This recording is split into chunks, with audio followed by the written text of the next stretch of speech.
Assalamualaikum Sobat Football United, ringan amatiran ala gue. Jadi di sebuah episode We Are The Overlap ini, podcast yang tentu saja ada legenda Manchester United, Gary Neville di sana. Dia memberikan sebuah pendapat terkait dengan Erik ten Hag dan juga kemungkinan pergantian manajer Manchester United di musim panas ini. Gua ambil dari MUFC MPB, dan interview ataupun podcast tersebut juga dimuat di Daily Mail. Gary Neville mengatakan tentu saja sebagai seorang fans, Anda mendengar sebuah nama dan Anda akan memiliki pemikiran ataupun perasaan terkait dengan hal tersebut, ataupun mungkin tidak sama sekali. Namun ini bukan feeling yang saya miliki. Saya tidak ingin terbangun dan berpikir kalau mereka mencari seorang manajer bagi Manchester United. Seperti ataupun termasuk juga Gareth Southgate yang telah melakukan hal dengan tim nasional Inggris. Saya tidak melihat itu akan cocok di Manchester United. Saya juga tidak melihat Graham Potter akan cocok. Dan itu merupakan rumor yang juga sangat kuat. Saya juga tidak melihat kalau Gary O'Neill, pelatih dari Wolves ini, akan cocok di Manchester United.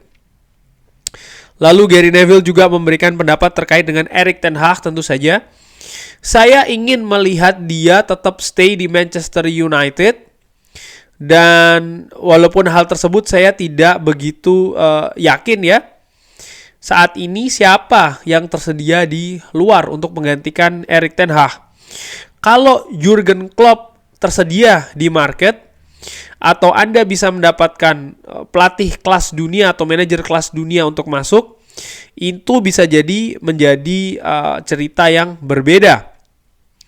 Ketika Anda melihat ke pilihan-pilihan, kita bisa saja justru memilih seseorang yang tidak sebagus Erik ten Hag atau tidak memiliki kemampuan seperti Erik ten Hag. Erik ten Hag juga telah memiliki 2 tahun pengalaman di Old Trafford saat ini. Fakta kalau dia sangat bagus di musim pertama, lalu memiliki masa sulit di musim kedua, ini hanya berarti kalau seharusnya di musim selanjutnya dia bisa jadi lebih baik. Untuk saya tidak menyukai ide untuk Erik ten Hag ini meninggalkan Manchester United. Lalu Manchester United juga mendatangkan manajer-manajer dengan nama yang telah disebutkan. Ini terasa tidak benar. Saya lebih memilih untuk tetap dengan Erik ten Hag dan percaya kepada dirinya. Kalau dia memiliki 1 musim lagi seperti ini tentu saja dia tidak akan berada di Manchester United. Artinya kalau musim ketiga Erik ten Hag mengulangi apa yang terjadi di musim kedua, Erik ten Hag tidak akan menuju ke musim keempatnya. Tapi kita tetap bisa memenangkan Piala FA, ada peluang untuk memenangkan Piala FA musim ini, dan kita bisa saja mendapatkan tiket ke Liga Champions. Nah, itu tadi yang disebutkan oleh Gary Neville, di mana menurut gua ini menarik apa yang dikatakan oleh Gary Neville. Ini juga mengingatkan gua terkait dengan salah satu jurnalis, David Ornstein dari The Athletic, yang mengatakan kalau orang-orang seperti ini, seperti Omar Baradas ataupun Dan Ashworth, Jean-Claude Blanc, orang dari Ineos mereka ini datang dengan posisi yang sangat kuat. Mereka dibayar sangat tinggi karena mereka akan membuat keputusan-keputusan untuk menentukan masa depan dari Manchester United. Kalau Erik ten Hag saat ini berada di market artinya dia bukan menjadi manajer Manchester United tapi berada di market, ada banyak klub yang melihat ke dirinya. Mungkin karena ketidakpastian yang terjadi di sekitar Erik ten Hag. Kita telah melihat ada hubungan ke Jerman dan beberapa tim besar di sana. Untuk contohnya, mungkin kalau bahkan ya Manchester United tidak memiliki seorang manajer saat ini, mungkin mereka juga akan mencari seseorang seperti Erik ten Hag.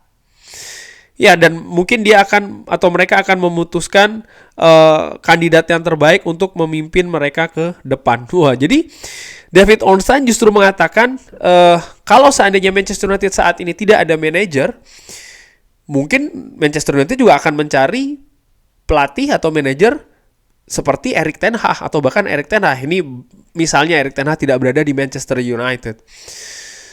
Ya, ini juga mengingatkan gue apa yang terjadi 2 musim yang lalu ketika Ole Gunnar Solskjaer baru saja dipecat. Manchester United ada interim manager, yaitu adalah Ralf Rangnick. Ada beberapa nama di sana, dan nama yang salah satu yang paling kuat secara global ya, gue tidak hanya berbicara soal di Indonesia tapi juga secara global, fans Manchester United salah satu yang terkuat adalah Erik ten Hag.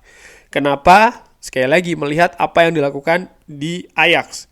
Dominan di Liga Belanda, Eredivisie, lalu juga bagaimana mengejutkan di Eropa. Ada beberapa pendapat yang mengatakan siapapun yang menjadi pelatih di Ajax ini akan sukses. Wah, ini menurut gue pendapat nggak beralasan ya, karena lihat saja Ajax saat ini di mana posisinya, siapa saja yang menjadi manajer. Lihat ada berapa manajer musim ini yang ada di Ajax, semuanya berantakan.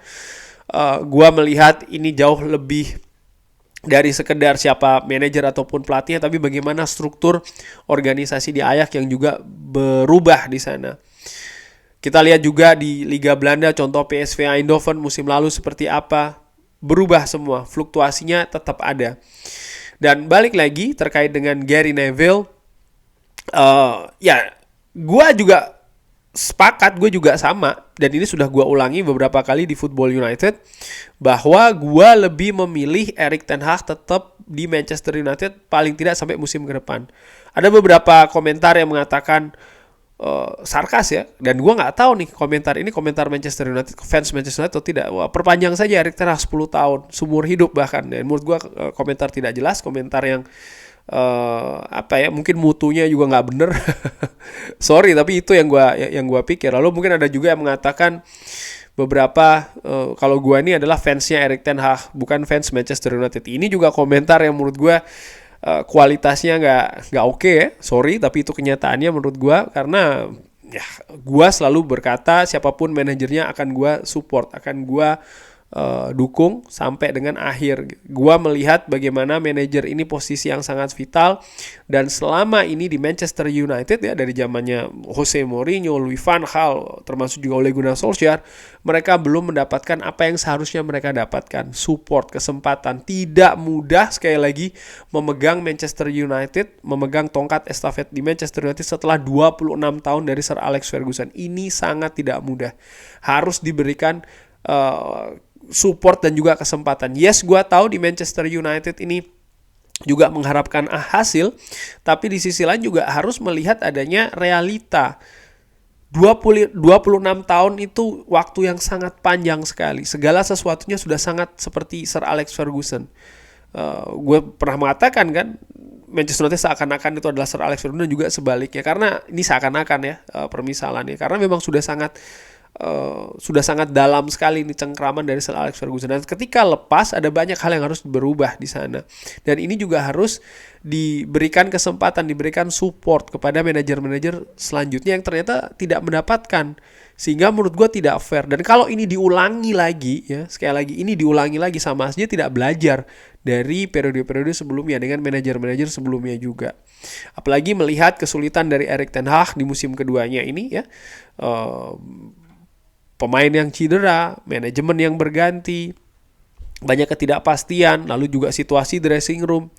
Ini mengingatkan gue juga di salah satu wawancara Jose Mourinho dengan Rio Ferdinand kalau tidak salah ya, bahwa intinya Jose Mourinho tuh ingin melakukan perubahan di Manchester United, ingin bersih-bersih, dia bilang ya, dia ingin bersih-bersih.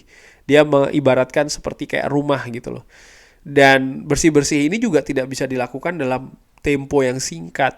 Dan sayangnya ketika itu sedang dilakukan, dia menjadi korbannya justru.